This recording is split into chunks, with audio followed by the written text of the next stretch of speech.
Hello, Rejoice family, and those beyond Rejoice who happen to be watching this. Um, it's this midpoint of this 6th week of being in this physical distancing, and I wanted to come together and talk a little bit about, compassion for yourself, compassion for others. So I'm going to begin with one of our readings, a part of one of our readings for this Sunday is from 1 Peter. So, uh, 1 Peter, this is chapter 1, verse 18 and 19. You know that you were ransomed from the futile ways inherited from your ancestors, not with perishable things, like silver or gold, but with the precious blood of Christ, like that of a lamb without defect or blemish. So I know that there are going to be times when what we're going through in the society around us, what we're going through at homes, and not everybody's going through exactly the same thing.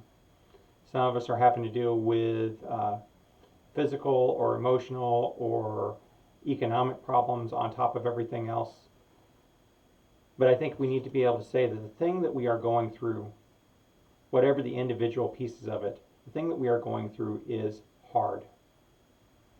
And we need to be able to show compassion for ourselves in the midst of that. You are precious. That was part of the reasons I read that piece from 1 Peter. You were redeemed not with something tangible like silver or gold, but you were redeemed with the blood of Christ. You are a person who is a recipient of the concrete grace and love of God. And that means you're precious. That means that you are precious in God's sight. And I know it sometimes feels like you're doing all you can just to tread water. And if that's all you're able to do, I know a lot of us are high achievers and we want to be doing more and more. If that's all you're able to do today, that's okay. And to take what comes today, and tomorrow will hopefully be a new day, a better day. And I think that, yes, we're going to have times where we lose our temper.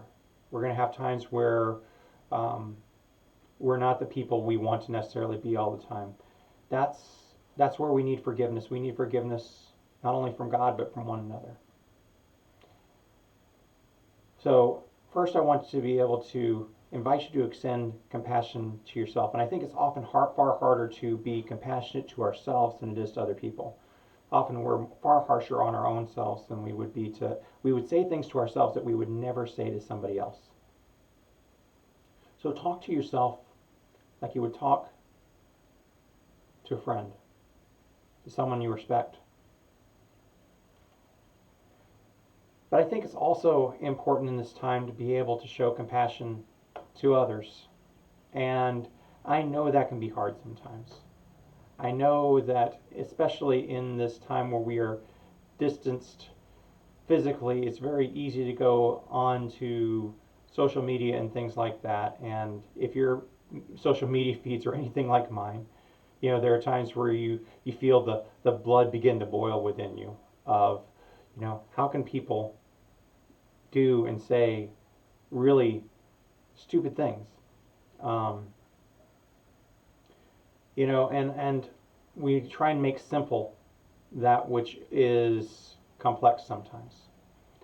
So there are a lot of complex things going on around a lot of the decisions that have to be made in the weeks and months going forward. And they're decisions that ideally would be balanced with some empathy of being able to say, okay, so we've got these competing things. We've got people who are suffering economically, and eventually that economic suffering rolls into real physical suffering. But then we also have this reality of contagion and the reality that, there has been over 40,000 deaths in the United States just due to this virus in the last month.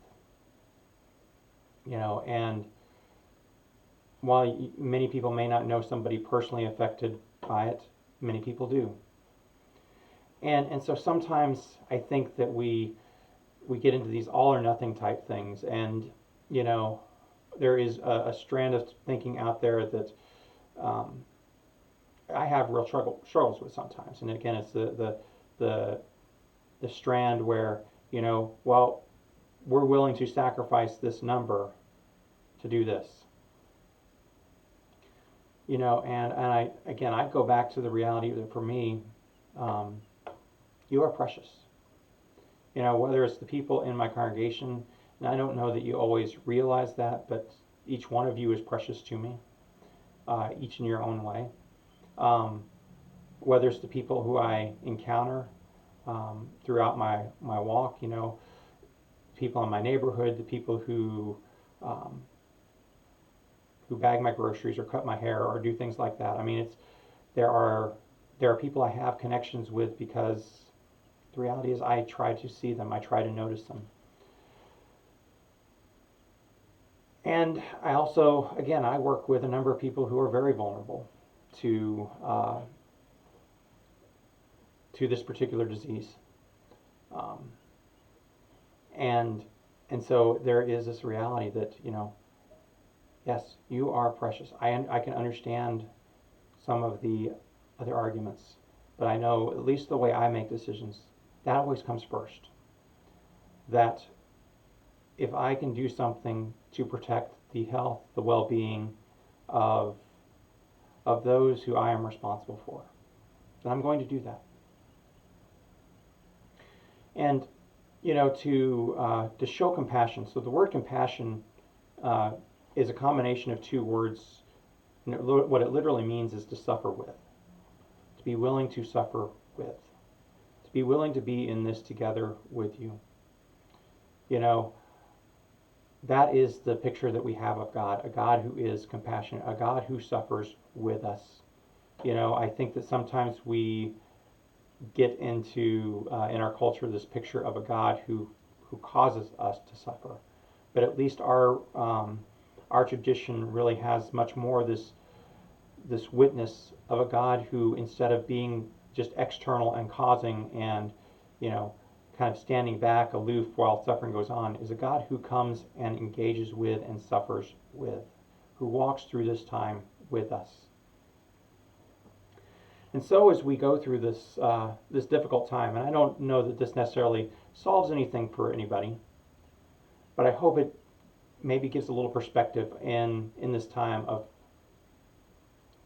being patient with yourself, showing some compassion for yourself, showing some compassion for others.